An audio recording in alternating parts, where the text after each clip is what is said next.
पटक कर मारने की। बढ़ते हैं आगे। भोपाल से एक बड़ी खबर, चुनाव आयोग की गाइडलाइन दायरे के अंदर आने वाले अधिकारियों के तबादले हो रहे हैं। दरअसल 2023 में विधानसभा चुनाव होने हैं। चुनाव को देखते हुए ये तबादले किए जा रहे हैं। एक ही जिले में 3 साल से पदस्थ अफसर सूची में शामिल हैं। राज्य पुलिस सेवा के अफसरों की सूची तैयार हुई है और आईपीएस, एएसपी और डीएसपी रैंक के अधिकारियों की सूची तैयार हुई है। यहां सहमति बनते ही इसकी सूची जारी होगी। सूत्रों के मुताबिक एएसपी और डीएसपी रैंक के अधिकारियों की सूची इस महीने जारी हो सकती है।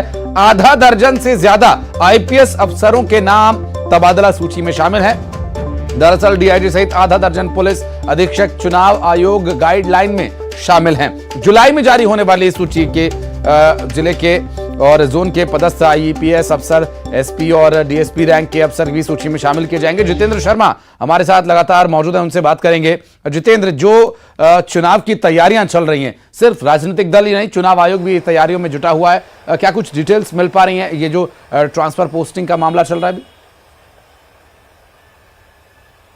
बिल्कुल आशीष, अगर बात करें तो चुनाव आयोग चुनावी मोड में आ चुका है और इसी को लेकर पूरी तैयारी की जा रही है। अगर बात करें तो मतदाता सूची को लेकर भी पूरी तैयारियां उनकी लगभग शुरू हो चुकी हैं और इसी के चलते अगर बात करें तो 3 साल से ज्यादा जो अधिकारी एक जिले में रहे हैं उनको समय हो चुका है। तो ऐसे पुलिस अधिकारी, प्रशासनिक अधिकारी, इनको हटाने का अब जो काम वो किया जा रहा है उनको किसी अन्य जिले में, क्योंकि एक जो व्यक्ति वहां पर लंबे समय से रह रहा है वो अपने जिले में नहीं रह सकता और साथ ही जिसका गृह जिला होगा वो अधिकारी भी उस जिले में चुनाव संपन्न नहीं करा सकता। इन सारी नियमों के तहत इन अधिकारियों की लिस्टिंग की जा रही है और तकरीबन पूरे मध्य प्रदेश के जो अधिकारी हैं, चाहे पुलिस विभाग के हों, चाहे प्रशासनिक हों, चाहे अन्य विभाग के हों, इन अधिकारियों को अपने जिले को छोड़कर दूसरी जगह चुनाव ड्यूटी में जाना होगा। इसकी पूरी लिस्टिंग की जा रही है। संभवतः 1 महीने के अंदर ही पूरा खाका तैयार कर लिया जाएगा। आशीष, बहुत शुक्रिया जितेंद्र आपका इस पूरी जानकारी के लिए। आगे डिटेल्स लेंगे आपसे। बहुत बहुत शुक्रिया। फिलहाल बढ़ते हैं आगे। शाहजहांपुर से एक बड़ी खबर, दरअसल निजी बैंक में भीषण आग लगने का मामला सामने आया। दरअसल पुलिस और फायर ब्रिगेड मौके पर वाटर वर्क्स के सामने का ये पूरा मामला मौके पर पहुंच चुकी है पुलिस और फायर डिपार्टमेंट के लोग। दरअसल इस हादसे में अभी क्या कुछ नुकसान हुआ, क्या कारण इसके पीछे रहा, ये भी जानने का प्रयास किया जा रहा है। लगातार तस्वीरें हम आपको दिखा देते हैं। ये देखिए तस्वीरें, धुआं उठता हुआ तस्वीरों से आप देख सकते हैं। तस्वीरों से अंदाजा लगा सकते हैं कि कितनी भयंकर ये आग रही होगी और बैंक में हुए इस नुकसान के क्या कुछ कारण रहे और कैसे ये आग लगी, ये भी जानने का विषय रहेगा। फिलहाल आपको बता दें कि इस हादसे में हालांकि कोई जनहानि नहीं हुई है और कोई हताहत नहीं हुआ है, ये एक राहत की बात जरूर है। और किस वक्त ये आग लगी थी, क्या कारण रहा, ये भी जानने का प्रयास लगातार किया जा रहा है। शाहजहांपुर से ये वाटर वर्क्स के सामने बैंक से आग लगने का मामला सामने आया। तस्वीरें हम आपको दिखा रहे हैं जहां पर एक बैंक में आग लगी है।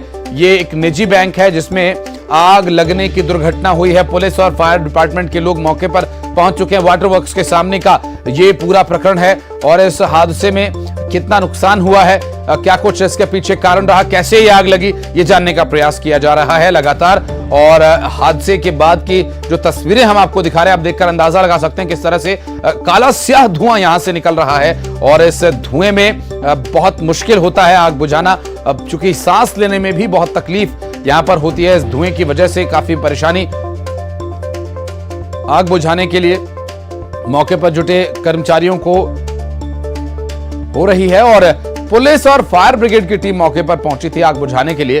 दरअसल वाटर वर्क्स के सामने का ये बैंक है, एक निजी बैंक, जिसमें आग लग जाने के बाद आग बुझाने का काम किया जा रहा है। पुलिस और फायर ब्रिगेड के अफसर मौके पर पहुंचे हुए थे।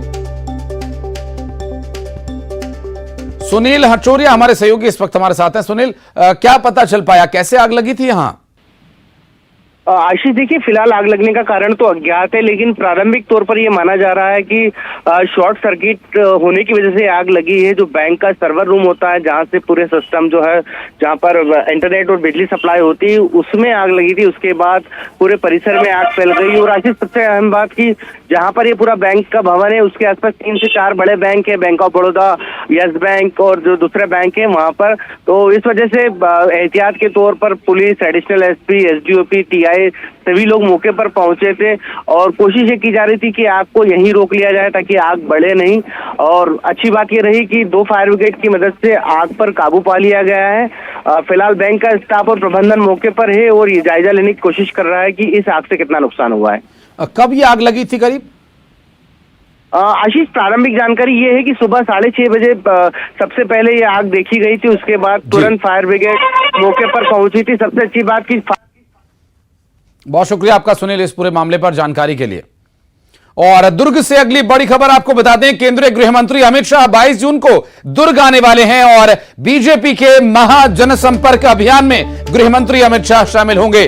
50,000 कार्यकर्ताओं के शामिल होने की भी संभावना यहां जताई जा रही है। जल्द स्थल का चयन होगा, जो जगह जहां पर कार्यक्रम हो, जिसमें कि बीजेपी के कद्दावर नेता और देश के गृह मंत्री अमित शाह कार्यक्रम में शामिल होने के लिए आएंगे। इस महा जनसंपर्क अभियान में जान फूंकने और इसे और ऊर्जान्वित करने के लिए, चूंकि गृह मंत्री अमित शाह राजनीति के, भारतीय जनता पार्टी की चुनावी रणनीति के चाणक्य कहे जाते हैं। ऐसे में चुनावों को देखते हुए अमित शाह का यहां पर आना बड़ी एक उत्साह का विषय यहां पर भारतीय जनता पार्टी के लिए। जल्द ही जगह का चयन होगा, वरिष्ठ नेताओं के द्वारा इसके बारे में जानकारी दी जाएगी आगे। और जगदलपुर से बड़ी खबर, कांग्रेस के संभागीय सम्मेलन के बाद बीजेपी ने भी तैयारी शुरू कर दी है। पूरे महीने डोर टू डोर लोगों के बीच भारतीय जनता पार्टी पहुंचेगी और प्रदेश स्तर के नेता और केंद्रीय मंत्रियों का जल्द ही दौरा शुरू होगा। चुनाव को देखते हुए भाजपा ने 12 सीटों के प्रभारियों की सूची बनाई है। हर सीट पर भाजपा के दिग्गज नेता प्रचार शुरू करेंगे और इस प्रचार के माध्यम से लोगों को साधने का प्रयास रहेगा। आगे चुनाव में इसका कितना लाभ होगा देखने का विषय है। और भोपाल में खराब सड़कों के लिए अब ठेकेदार के साथ इंजीनियर भी जिम्मेदार होंगे।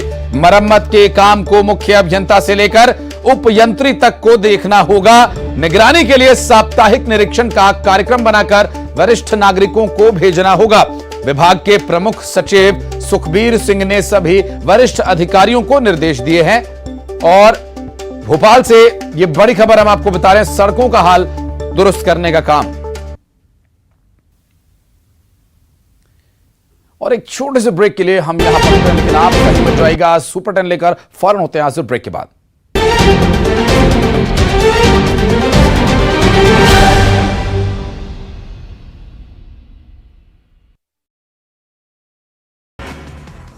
राजस्थान में मंत्री और मुख्यमंत्री आपस में ही लड़ने में बिजी। राजस्थान कांग्रेस की कला पर पीएम ने बोला हमला, कहा भ्रष्टाचार में डूबी है कांग्रेस सरकार। मोदी कैबिनेट की अहम बैठक, अन्न भंडारण योजना को मिली मंजूरी, विश्व की सबसे बड़ी होगी योजना।